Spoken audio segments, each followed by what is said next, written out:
Ketika tukang cukur menghunus pisau untuk meratakan godek, aku tersentak. Aku baru menyadari bahwa kehidupan berbahaya. Dunia manusia sama buasnya dengan rimba raya, mengancam. Di mana-mana menganga bahaya. Siapa yang dapat menjamin tukang cukur itu tidak akan hanya meratakan godek dan jenggot kita? Bagaimana kalau tukang cukur itu menorehkan pisau itu ke leherku? Kita tak boleh ambil resiko untuk potong rambut di sembarang tempat. Karena berhubungan dengan tukang potong rambut yang tadi kenal, setiap saat bisa berarti memotong leher. Bahkan, dengan tukang potong rambut yang sudah dikenal pun, selalu ada bahaya. Bagaimana kalau pisau yang terhunus di tangannya itu menimbulkan inspirasinya, memanggil kenangan-kenangannya kepada perasaan marah, jengkel, atau keki? Mungkin terhadap orang lain. Tetapi bisa saja emosinya itu sudah mengarahkannya untuk menjadikan kita sebagai sasaran pelepasan.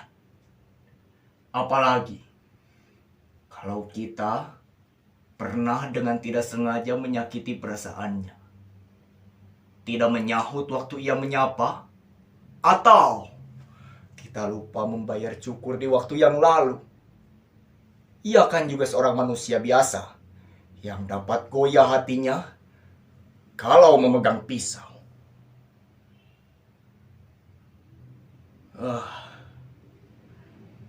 Dengan pikiran seperti itu, aku jadi takut potong rambut secara lengkap.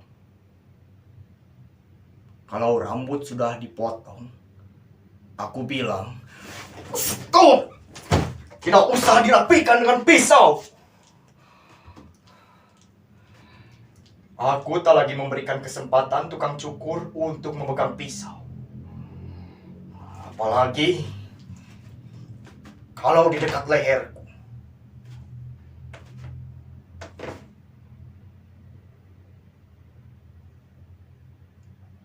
Bukan hanya dari tukang cukur, dari setiap sudut. 360 derajat memancar ancaman. Di mana-mana ada bahaya. Siapa yang dapat menjamin ketika kita pesan makanan di restoran, koki-koki restoran itu tidak akan memasukkan racun tikus ke dalam makanan? Kita tidak tahu siapa yang memasak di belakang sana. Dan kita pun tidak bisa nyelonong ke belakang melihat mereka yang memasukkan bumbu-bumbu ke dalam masakan. Bisa saja mereka itu koki-koki gila, seorang pembunuh, atau musuh kita yang sedang menyamar menjadi koki. Dengan mudahnya mereka memasukkan baygon atau air aki bekas, lalu cuci tangan. Sementara itu, 1 atau 2 jam lagi kita akan kaku, tak berdaya, dan dilarikan ke gawat darurat. Tapi tak tertolong lagi. Dan jaminan apa yang ada di jalan raya bahwa mobil yang datang dari arah depan atau belakang kita tidak akan menggilas kita? Jaminan apa yang dapat kita andalkan? Bus yang kita tumpangi tidak akan dibelokkan ke dalam jurang oleh supir. Jaminan apa yang dapat kita andalkan? Dokter-dokter bukannya memberikan obat penyembuh, tapi ramuan kimia yang dapat merangsang kanker ganas di tubuh kita. Jaminan apa yang dapat menjamin kita aman di dalam rumah? Bahwa kabel listrik itu tidak akan putus dan menyengat kita yang sedang enak-enak tidur. Di mana-mana, baik di rumah di sekolah, di kantor, bahkan di WC selalu ada bahaya. Kita hidup tanpa perlindungan. Kita harus melindungi diri kita. Dengan pikiran seperti itu, aku mulai sakit. Aku mulai sakit dan merasa cemas. Aku telah memvonis orang lain sebagai seorang pembunuh.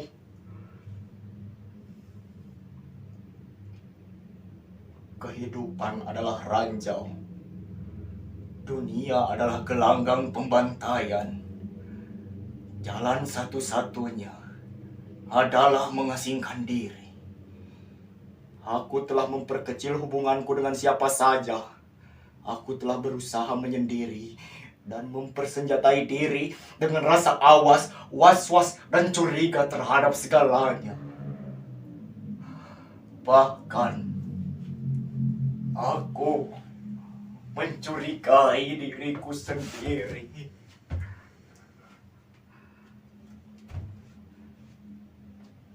Siapa yang dapat menjamin bahwa aku dapat dipercaya? Karena aku terdiri atas otak, rasa, serta emosi. Kalau emosi sudah meluap, rasa akan terbakar dan otak bisa lumpuh. Dalam keadaan seperti itu, aku bukan lagi manusia, tapi binatang, robot calon pembunuh.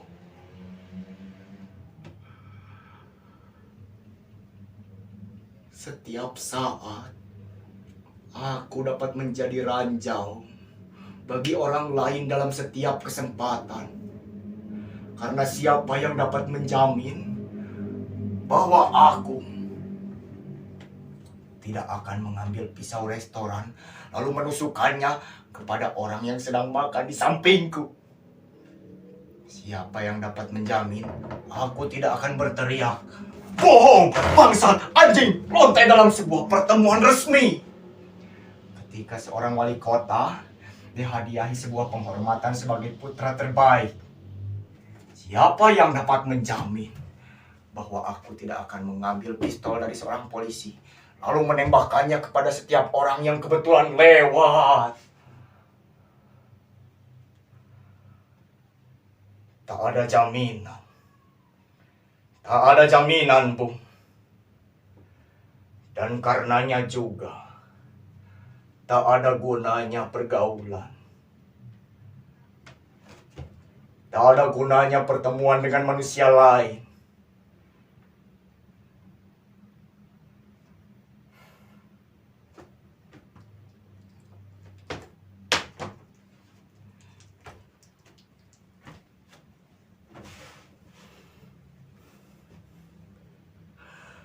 Dengan pikiran seperti itu, aku lalu menyepi. Tapi ketika sepi, sunyi, hening, pengasingan diri juga tak memberikan ketentraman. Karena bahaya itu sudah bersarang di dalam hati, aku putus asa. Bagiku kehidupan sudah tak memberikan lagi apa-apa kecuali malapetaka dan kekalahan. Akhirnya, karena tak tahan, tak berdaya, tak tertolong, aku ambil jalan pintas.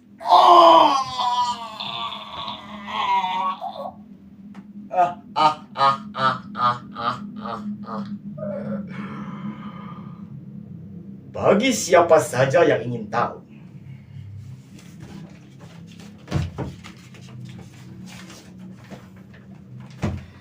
aku tak dapat memikirkan jalan yang lain yang lebih baik dari ini.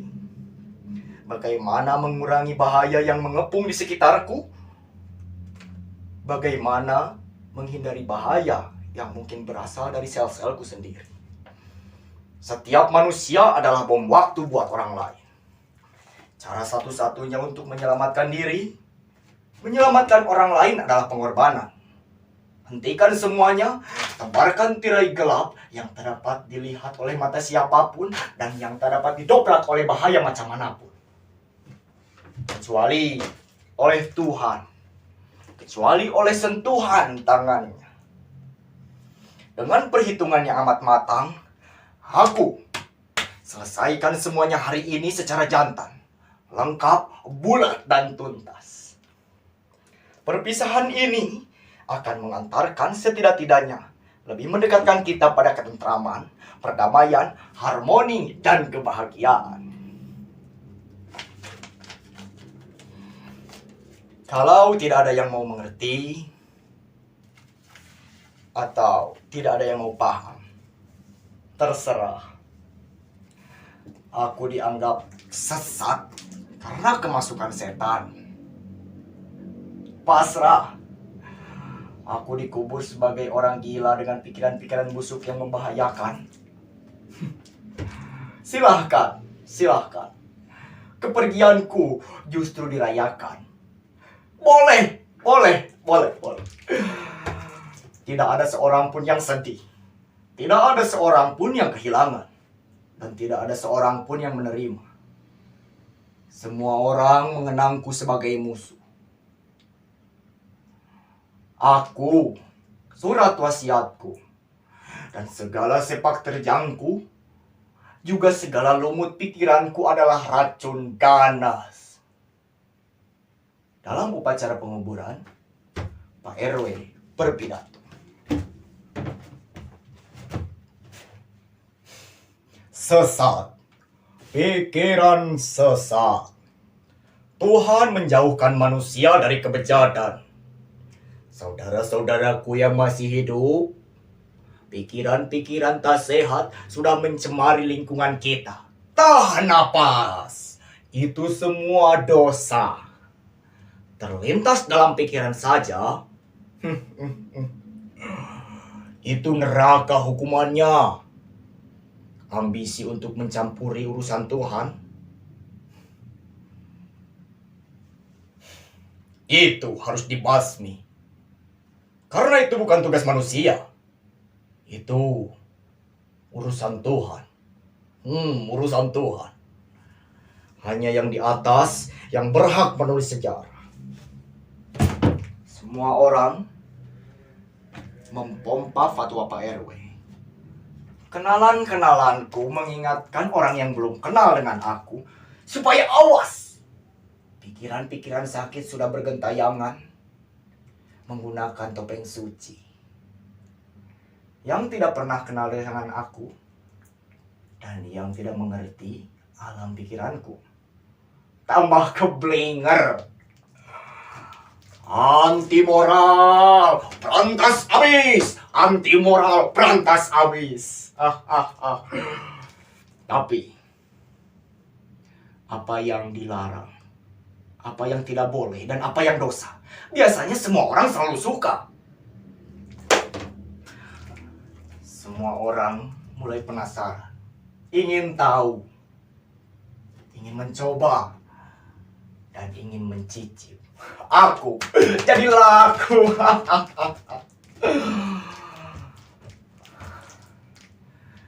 Akibat dicekal, pikiranku mengamuk. Gagah berani, seksi, indah, dan bermagnet. Kematianku mempesona dan agresif.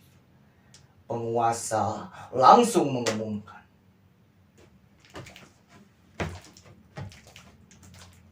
jalan pikiran melempas yang pendek itu tak bertanggung jawab. Egois, anarkis, provokatif itu subversif. Meracuni angkatan muda, orang-orang yang putus asa untuk mencari kebahagiaan dengan cara gampangan itu terlarang. Keblinger, tulis Profesor Ong.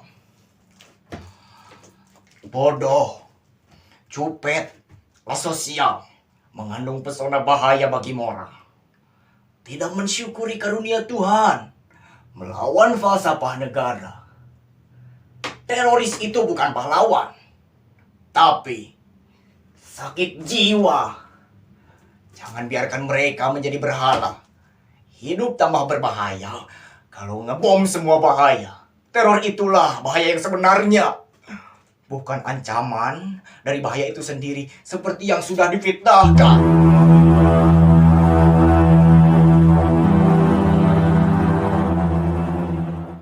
Mas Gan, Pak Kayom, Profesor Kan, Profesor Dr. Ali, Profesor Bos, Profesor Mak, Dr. Ko, Profesor Dr. Emmanuel dan Bagus, Dr. Kwak, Harap, bahkan tak kurang dari mantan Menteri Kebudayaan Pak Fan, dan Presiden Sak memberikan suaranya.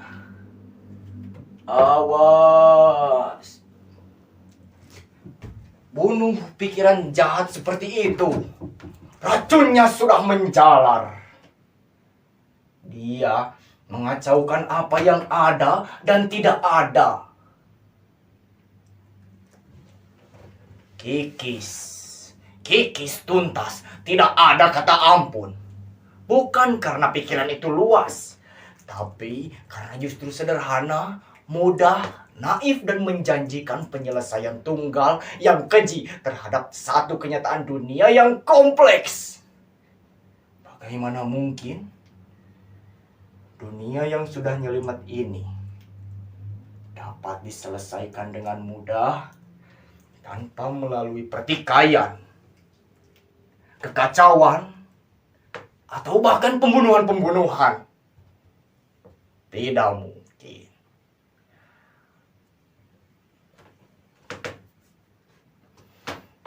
Ancaman-ancaman yang lahir karena benturan berbagai kepentingan, panutan, dan kelompok etnik bukan saja terjadi di dalam negeri, tetapi juga di seluruh dunia.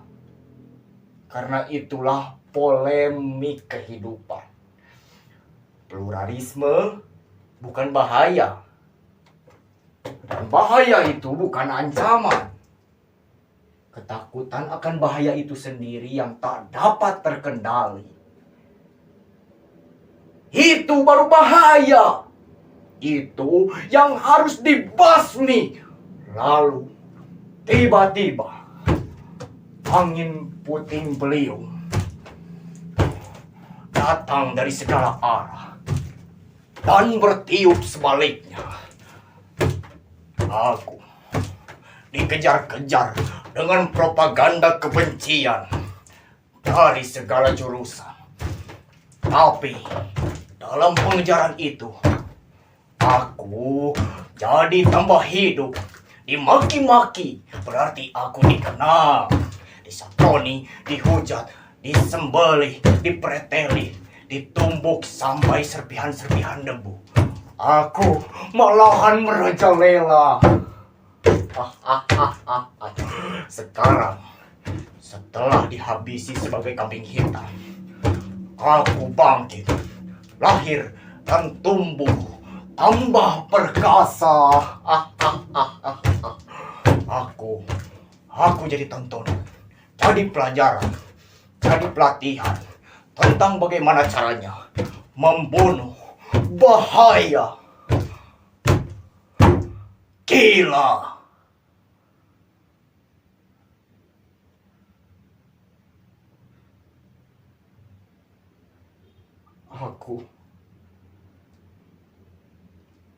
Aku adalah pelajaran bahaya. Aku harus dipahami untuk mengerti apa yang harus dijauhi. Aku buku suci apa yang tabu. Mau tahu siapa yang harus dikutuk? Lihat aku. Lihat aku. Aku adalah musuh besar yang harus dibasmi itu. Tidak bisa mati tanpa dipahami. Maka cintailah aku. Anak-anak sekolahan, diwajibkan awas. Aku dipaku pada setiap kepala, dicontreng pada setiap pojok kehidupan, dari kamar kecil sampai ke tempat tidur. Orang waras, orang melek, orang pintar, orang yang sedang buang hajat, orang mabok, orang tidur, orang bersenggama, orang teler, orang bego sakit jiwa, semua kenal aku. Harus waspada terhadap aku. Aku jadi populer dan mewabah, merajalela sampai ke semua ketiak dan selangkangan. Bangsat yang dilestarikan. Itulah aku. Tapi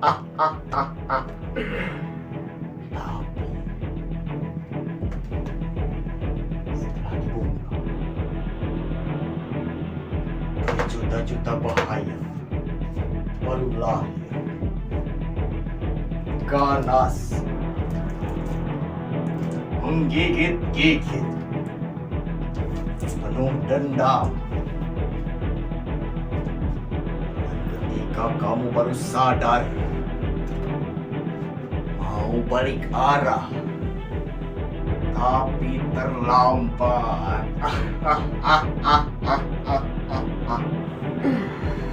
Itulah bahaya yang sebenarnya.